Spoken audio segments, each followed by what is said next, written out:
Bihar police में सिपाही पद के लिए अभी तक की सबसे बड़ी वैकेंसी यानी कि इतिहास में अभी तक की सबसे बड़ी वैकेंसी 21,391 पदों पे आई है। इतने बड़ी संख्या में वैकेंसी निकालने के लिए हम नीतीश तेजस्वी सरकार को सबसे पहले बहुत बहुत धन्यवाद देते हैं। लेकिन साथ ही हम माननीय मुख्यमंत्री नीतीश जी और उप मुख्यमंत्री तेजस्वी यादव जी से ये मांग भी करते हैं कि चूंकि ये बहाली 3 साल के बाद आई है और बीच में 2.5-3 साल कोरोना के चलते भी सभी लोग अस्त व्यस्त थे, पूरी व्यवस्था ही अस्त व्यस्त हो गई थी और 3 साल के बाद ये बहाली आई है सिपाही पद के लिए। तो इसीलिए अधिकतम उम्र सीमा में 3 साल की छूट दी जाए, क्योंकि हजारों ऐसे अभ्यर्थी हैं जो बिहार पुलिस में सिपाही पद पर तैनात होकर अपनी सेवा देना चाहते हैं, समाज सेवा करना चाहते हैं, राज्य सेवा करना चाहते हैं। लेकिन चूंकि ये बहाली 3 साल बाद आई है तो उनकी उम्र सीमा समाप्त हो गई।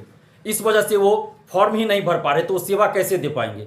तो चूंकि ये बहाली 3 साल बाद आई है इसलिए हम ये मांग कर रहे हैं। अगर ये बहाली हर साल आती तो फिर हम ये मांग नहीं करते, लेकिन चूंकि 3 साल के बाद ये बहाली आई है और बीच में कोरोना के चलते भी 2.5-3 साल सभी लोग डिस्टर्ब रहे, तो सरकार से हम ये मांग कर रहे हैं, नीतीश जी से मांग कर रहे हैं, तेजस्वी यादव जी से मांग कर रहे हैं कि आप अधिकतम उम्र सीमा में सभी कैटेगरी में सभी अभ्यर्थियों के लिए अधिकतम उम्र सीमा में 3 साल की छूट दीजिए, ताकि हजारों अभ्यर्थी जो पुलिस विभाग में सिपाही के पद पर तैनात होकर अपनी सेवा देना चाहते हैं, समाज सेवा में और राज्य सेवा में अपना योगदान देना चाहते हैं, उनको फॉर्म भरने का मौका मिले। और ये जो अभ्यर्थी हजारों अभ्यर्थी है, ये सिर्फ फॉर्म भरने का मौका मिल रहा है, बाकी इनको तो पीटी परीक्षा पास करनी होगी, फिजिकल पास करनी होगी, उसके बाद ही इनको नियुक्ति पत्र मिलेगा, जब ये सारी प्रक्रिया को पास कर लेंगे, पूर्ण कर लेंगे। ऐसा नहीं कि फॉर्म भरने का मतलब ये हुआ कि इनको नियुक्ति पत्र मिल जाएगी।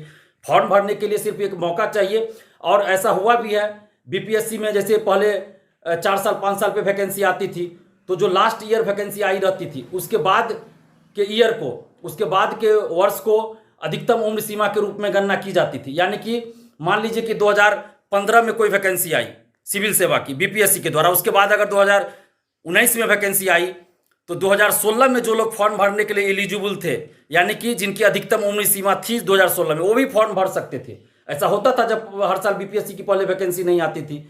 प्रथम इंटर स्तरीय बहाली में भी ऐसा हुआ, जब 2014 में वैकेंसी आई तो उससे पहले जब भी वैकेंसी आई थी और उसके नेक्स्ट ईयर को रखा गया कि अधिकतम उम्र सीमा के रूप में गणना की जाएगी। अभी हाल फिलहाल देखिए बीएसएससी के द्वारा ही स्टेनोग्राफर की जो वैकेंसी आई है उसमें भी ऐसा किया गया है, जिनकी उम्र सीमा समाप्त हो गई 2023 के अनुसार, लेकिन 2016 के अनुसार जिनकी अधिकतम उम्र सीमा है, 2016 में जो फॉर्म भर सकते थे अधिकतम उम्र सीमा उनकी बची हुई थी, तो वो फॉर्म भर सकते हैं। क्यों? क्योंकि 2015 के बाद ये वैकेंसी आई है स्टेनोग्राफर की बीएसएससी के द्वारा, तो इसलिए जो 2016 में भी जिनकी उम्र सीमा बची है तो फॉर्म भर सकते हैं। ऐसे जो है हर बहाली में इस तरह से होती है कि जब लास्ट जो वैकेंसी आई रहती है उसके बाद के ईयर को अधिकतम उम्र सीमा के रूप में देखा जाता है कि अधिकतम उम्र सीमा उस ईयर में उनकी है तो वो फॉर्म भर सकते हैं। इसलिए जब 2020 में इससे पहले सिपाही के लिए वैकेंसी आई थी तो 2020 में जब तक उम्र की गणना की गई थी अधिकतम उम्र सीमा में, उसके बाद से की जानी चाहिए। यानी कि अगर 2020 में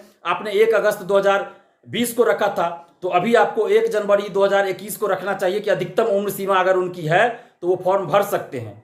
तो हम नीतीश जी, तेजस्वी जी से मांग कर रहे हैं कि आप हजारों अभ्यर्थियों के हित को ध्यान में रखते हुए संवेदनशीलता दिखाइए और अधिकतम उम्र सीमा में आप छूट दीजिए। इस पर आप संवेदनशीलता दिखाइए, गंभीरतापूर्वक विचार कीजिए, क्योंकि ये मांग गलत नहीं है।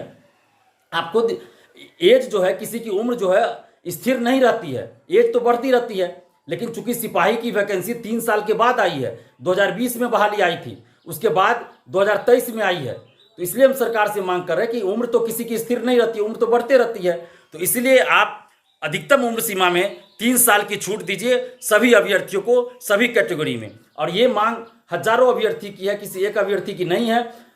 तो सरकार को इस पर संवेदनशीलता दिखानी चाहिए और गंभीरतापूर्वक विचार करते हुए सिपाही बहाली में अधिकतम उम्र सीमा में 3 साल की छूट सभी कैटेगरी में सभी अभ्यर्थियों को देना चाहिए। और साथ ही जो आगे दरोगा की वैकेंसी आने वाली है उसमें भी 3 साल की छूट देनी चाहिए, क्योंकि दरोगा की भी वैकेंसी 2020 में आई थी, 2020 के बाद अभी तक दरोगा की वैकेंसी नहीं आई है। इसलिए सरकार से हम ये मांग कर रहे हैं कि जो सिपाही बहाली अभी आई है उसमें भी 3 साल की अधिकतम उम्र सीमा में छूट दी जाए और जो दरोगा बहाली आएगी उसमें भी अधिकतम उम्र सीमा में छूट दी जाए। धन्यवाद। जय हिंद।